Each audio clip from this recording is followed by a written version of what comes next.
அனைவருக்கும் வணக்கம். என் பெயர் ரக்ஷனா. நான் சுற்றுச்சூழல் பாதுகாப்பை பற்றி பாட வந்துள்ளேன். இருந்துச்சு இல்லாம கிடைச்சிச்சு, ஆனா இப்ப எல்லாமே கையா மாறிச்சு, தடமாறி நின்னுச்சு.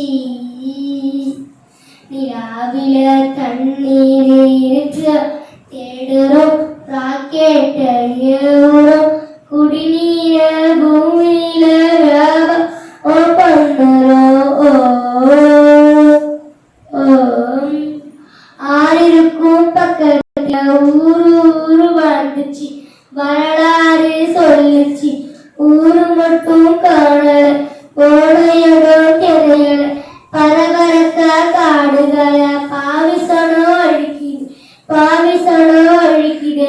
இப்படியே போனாக்க பூச்சும் இங்கே வாழுங்க, புழுவும் இங்கே வாழ்ந்தா மனித இனம் மட்டும் தான் திருந்தித்தான் வாழணும். மரங்களை வளர்க்கணும், மரங்களை